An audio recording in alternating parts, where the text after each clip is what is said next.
Welcome back to the show, everybody. You know what it is, one on triple the G.O.D. Live right here with you on Team G.O. Rev TV. And yo, I want to play Reader's Rewind, but given that I had to get into the Mega Battle Science, and now we need to talk about once and always. This has been a thing that's long past due. And before we get into it, I want to shout out my main man, Minister W, holding down the synagogue of that winning mission on the east and the south side. I always appreciate you, bro, doing your thing, and we stay winning. We never losing round this bitch. Anyway, again, I want to play Reader's Rewind, but I really feel it's important that we talk about once and always because of I understand now that I'm glad that I was on semi hiatus because I wouldn't have been able to do the same review of something I rewatched in order to play a video game because it hits different because of the where we are right now.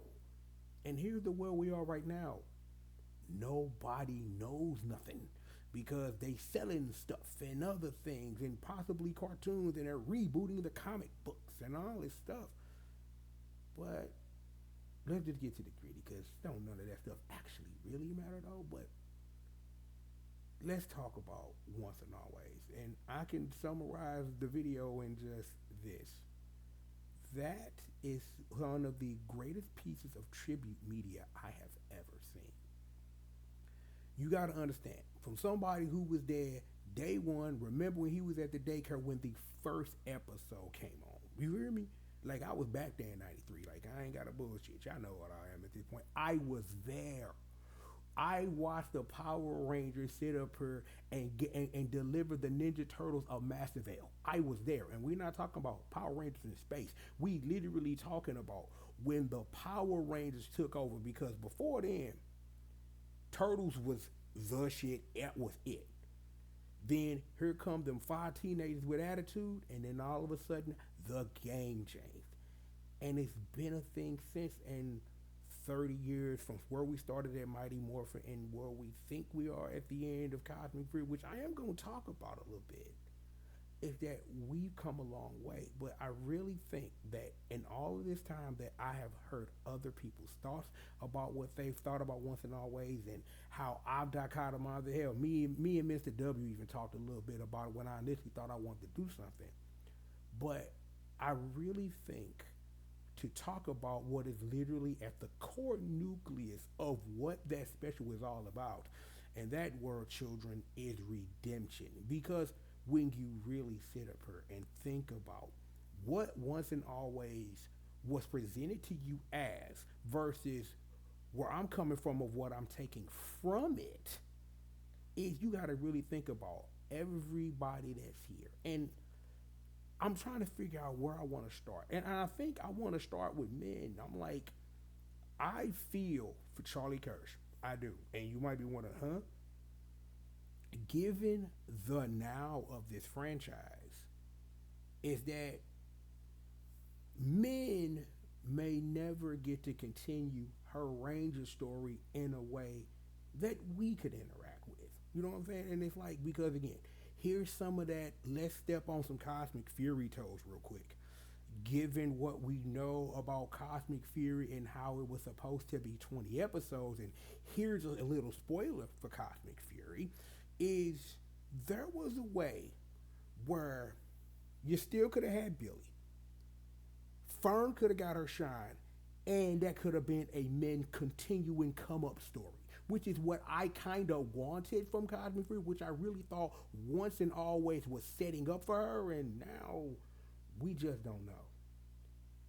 Men being that, I guess you want to say closure for Trini, because again, we're talking about redemption and giving what you've heard, and we gonna talk about the main man, Mr. Walter Jones, in a minute. But the way that you hear the story about how ASJ, how Walter Jones, and how Tree Train were treated because they understood what you think your worth is and what they sit up here and do. Well, we will find people to replace you because, bruh, you replaceable.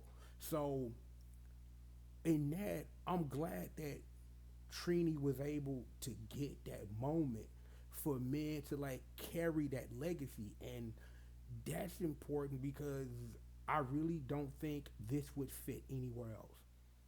Given that we lost JDF and given like what Jenna Frank is trying to do and stuff, it's like I hope she get a chance for real to step out as part of this franchise and really get a chance to honor her father. And if nothing else, it's said here, and I'm saying it now. Rest in peace always to both Tree Train and JDF. You know what I'm saying? For what they brought to me as a kid and even as an adult now.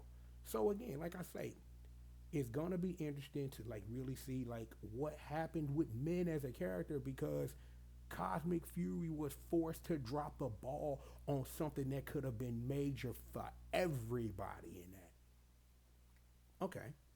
So, where do we go from here? Oh, we can knock out the quick things because remember this whole thing is about getting you to understand about how once and always was about redemption. Let's talk about both Rocky and Cat real quick, just to completely utterly get them out the way. Please remember that Rocky DeSantos got jobbed to a knee injury and got replaced by the kid we hated, and that is in no way an insult to Blake Foster in any way, none. Just remember, as an 11-year-old child who wants to be a Power Ranger, this kid's a Power Ranger. I'm not. He the op. The end. And Blake Foster didn't even got out and admitted that that's how a lot of people felt about him. Like, Justin was the kid you hated because he had what you wanted. So it is what it is with that. But it's like, again, I'm glad that because of the way things worked out with the other actors, that Rocky got to be there. Because again, let me remind you, you got jobbed out into the beginning of a movie to a 10-year-old, bruh. You got jobbed out to a 10-year-old. Let's never forget that, okay? Let's never forget that. But it's good that Rocky was able to get that come up. It's different for Kat, though, because you have to also remember, the show never gave Kat the full come up she got until she literally put that thing in Rita's head at the end of this. Because you watching this and don't know the Kat Hillard story, she used to be a cat that was evil, and then Tommy won her over, and then they ultimately had babies, something Power Rangers, Dino Thunder, we don't get into that, something JJ, something Soul of the Dragon, blah blah blah blah blah. Is what it is. But yeah, I just quickly was wanted to mention that Kat was able to get her revenge for being words. What are those words? Oh, I remember. For forcing to be female Tommy for a while and then turn into the good guys and then having to share a Zord and then Zeo and all of that. So it is what it is with that. So where do I want to go from here? Do I want to hit Zach up first, or do I want to hit Billy up first? You know what? We gonna hit Zach because if I talk about Billy last, I get to talk a little bit more about Cosmic Fury and how I felt about that. But let's not talk Zach Taylor. Let's talk Walter Emmanuel Jones for a second, all right? Let's remember, given the story and the way that he tells it, the way that you would think that common sense would let you know that, again, you go hear the story. Power Rangers, the first year, made $1 billion. That's billions with a B, children. B. That's a whole B. $1 billion. You are on the show, not the number one kid show, the show on television, and you are getting paid peanuts. All right? Because again, I've seen some of the interviews recently trying to sit up here and dichotomize with him and AJ said, but again, let's go back to that last sentence I just said. You are on the show. Again, and I'm going to say this and underline this. You are on the show. Not a show, not the show. Making $1 billion. And they like, we will pay you nothing, and nigga, you will like it. And it's like, why wouldn't you make the attempt to see what your worth is? Now, again, you understand it from all sides. You can understand why three of them is like, bro, we should be getting paid a little bit something. Because again, I'm trying to sit up here and think about this from all ends. Because I'm here. Let's think about this from a Saban point of view. My job is to make money. I don't care how I'm making the money. I'm making the money because I have come up with the idea to take live action footage from Super Sentai, put American people in it, and reduce all of that and make all the money. I will then do this a whole bunch of time more to varying degrees and whatever, whatever, whatever. But again, let's go back to that sentence I said a couple of minutes ago. Billion with the B. Okay? Billion with the B. So, again, I would. I would have.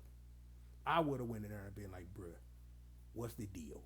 I would have. It's like, if nothing else, just to sit up here and understand that.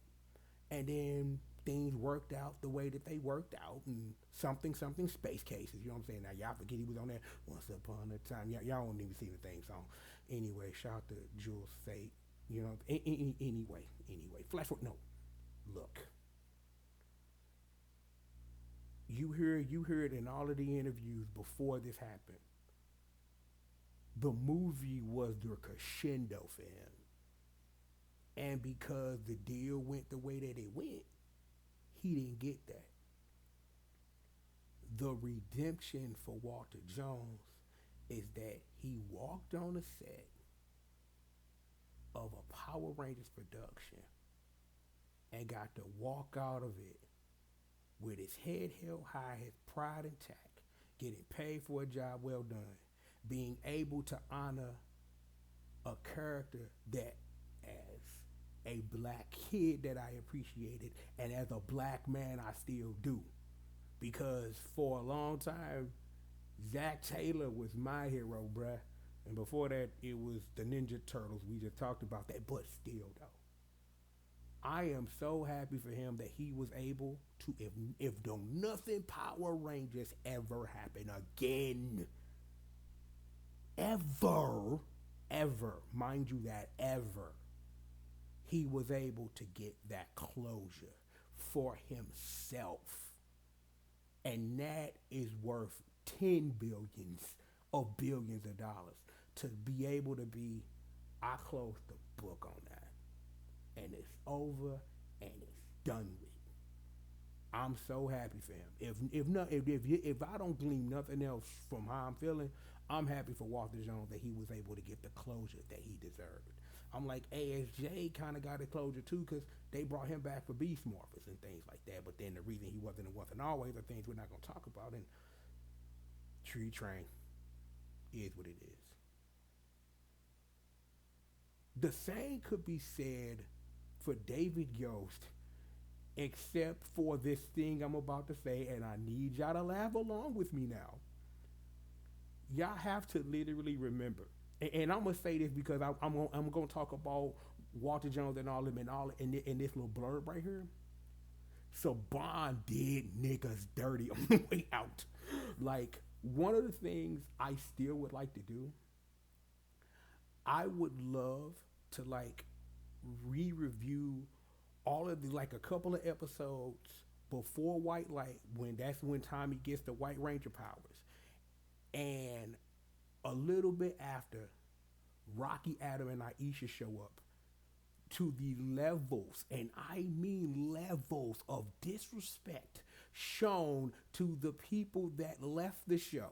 It's like, I have met some petty people in my career, but Hamza Bond, that nigga was petty, bro.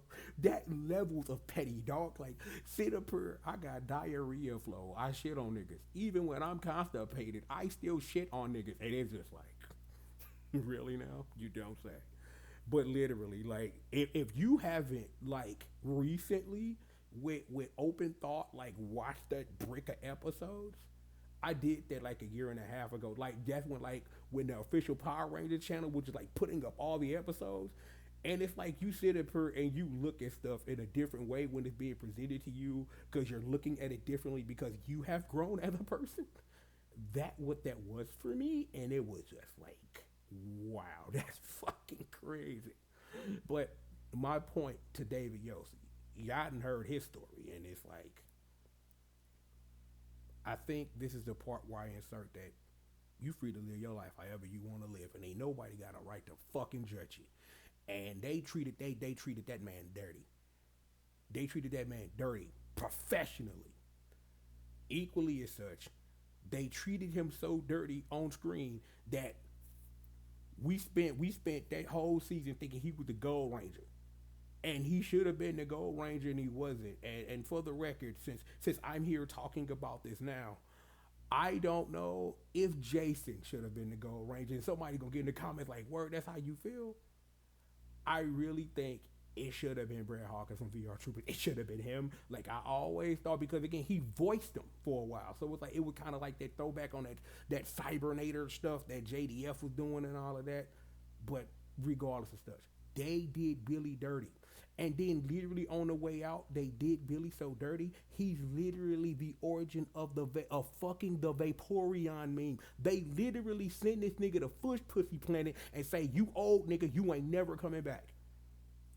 What did Once and Always do? Gave him his proper comeuppance. He just sat up here, built the work, done all of this stuff.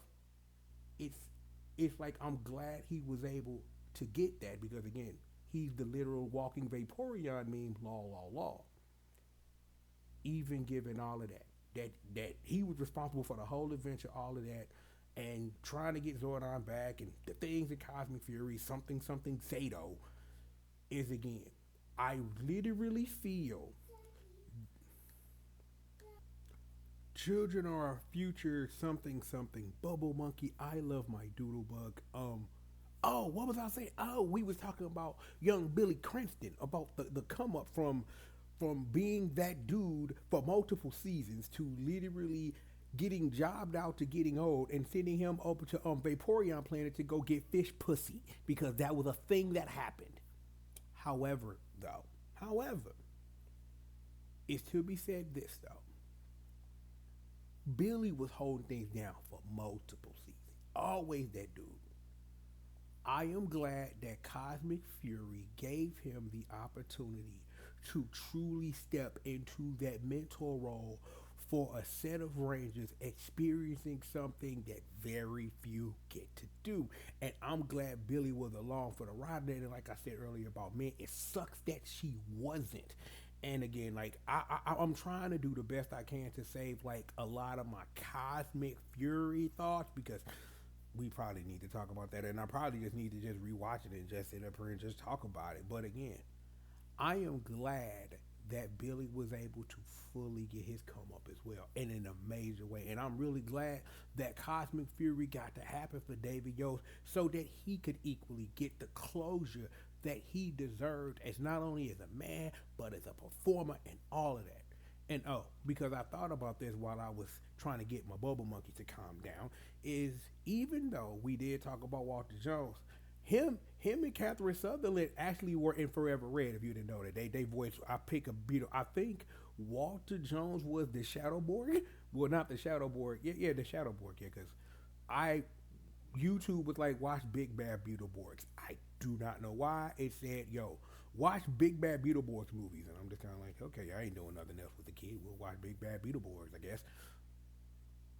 You know what?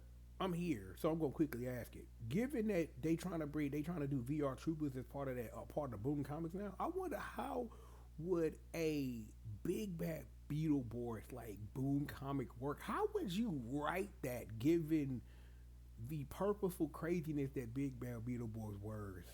How would you do that? I don't know. Regardless of all of that, other than that, I don't really know what else I really have to say that hasn't already been said by everybody else that has said their piece about Once and Always. Is that, oh wait, I can't say that because that's probably important. I'm glad that Adam and Aisha did the Space Patrol Alpha thing, said words about Space Patrol, and said the word Troopians. Hooray for them. You know what I'm saying? I'm really wonder, like, what could you really do with that? And given that all the stuff that Sentai does with Deca Ranger, there's a whole bunch that could be done with how you could approach doing something anniversary style with SPD. Like a whole lot of stuff you could really do, but given the state of the franchise, will we see that? I don't know. But I would love to see it. I would love to see that. So hope for the future and things like that. So what else is there? Oh, I'm supposed to say something about Richard Horvitz and Barbara Goodson because thank God they came back to do voices and things because hearing Weird Alphas makes me feel weird. There is only one American voice that should be coming out of Machiko Soga's mouth, and it's Barbara Goodson's. And if anybody disagrees, there's an outside we can fight about it. You don't want to do that, bruh. Shout out to Carl Perez, but anyway, like I said at the beginning, and like I will say to book it and close this, Once and Always is some of the best tribute media to a franchise I have ever seen. It did right by everybody involved, and that includes both you and me. And that's the important takeaway here, kids, is that shows rarely get the opportunity this long afterwards to do right by people. And even given outside of this media, I'm like, Amy Jo Johnson got to write that comic about the what if stuff because that I'm a gymnast shit was still bullshit. Write Tommy a letter, but he ended up with Cat anyway. I think he'll be okay. And speaking of, because I also forgot to mention this, is that when it comes to Austin St. John and it comes to Amy Jo, they were both in the Turbo movie, so they got they come up and come back, and both JDF and Amy Jo were in the Power Rangers movie in 2017 that I still haven't watched yet. Don't ask me why I haven't watched it. I just haven't. I don't know why.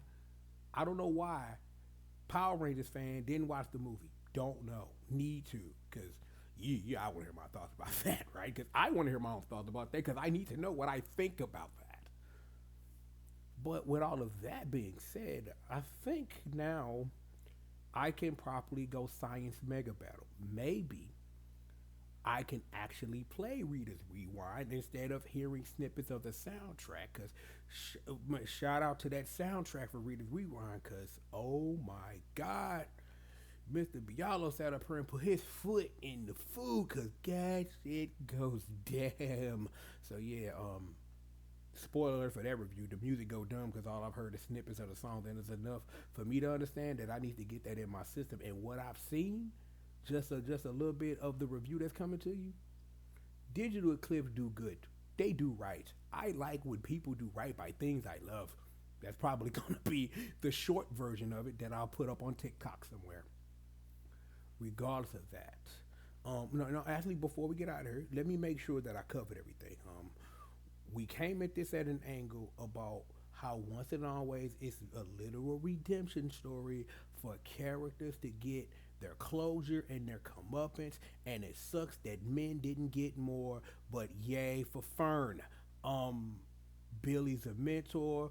Walter Jones was able to get closure, even though he was in Forever Red with Cat, who put an arrow in Robo Rita's head for revenge of being a hypnotized cat. And don't forget that Rocky DeSantos' job to a knee injury got replaced by a 10-year-old we all hated. No offense to Blake Foster, because we love you, bro. I think that about covers everything. Look, I'm glad I was able to get this on wax, you know what I'm saying? I'm like, I'm like, it's been a while since I've been in the pulpit doing that preaching and delivering y'all from them L, but this was more of bringing closure to something that I've wanted to do for a while, because I've wanted to talk about this. But like I said at the beginning, I'm glad that I had enough time to let things simmer out, because I was on vacation, we'll call it. Then let things simmer out, to let things progress, because it lets me come at how I proceed to think about, absorb, and then give back and show you how I feel about it, because I don't really think this is the same review that I make if I would have sat up here day of watched Once and Always. Redemption probably would have never been a thing I would have thought about. I probably wouldn't have been able to sit up here because the Vaporeon meme wasn't a meme yet. This major thing about them talking about Walter Jones and Austin St. John about how they felt about leaving power, and even though it was about behind a Patreon paywall for a year. You know what I'm saying? Shout out to Cat and the Kid doing things and stuff. But yeah, I'm glad I was able to get this out. So time to play a video game at some point in the near future. So regardless of that, we've got plenty more show for you live right here at Team GRF TV. And you know who it is. I'm, of course, the one on triple the G.O.D, a.k.a. Bishop, Pastor, Elder L, delivering you from all the mail soul.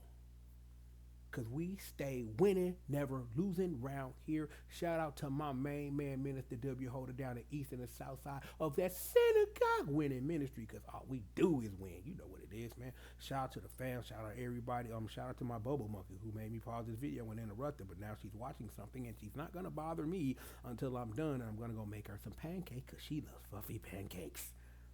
Look. Let me get out of here. I'm going to go play a video game or go do something constructive. Probably neither one of those things because, like I said, I'm going to go make a 2-year-old pancakes because that's what Daddy does. Regardless, plenty more show. Bang for all of y'all. And we've got it right after these commercial messages. But seriously, if y'all really want to rewatch Cosmic Fury, I can. I'll do something, though. Yeah, no likes no likes and a comment maybe that somebody want me to say, somebody want to sit up and hear my thoughts about Cosmic Fury and all of that because because literally here's the Cosmic Fury review. Spoiler: Fern, lesbians, new powers, weird reasons why they didn't do things they probably should have done, and heckle. That's probably it. Yeah. Shout out to Mick. More show for all of y'all. We're after these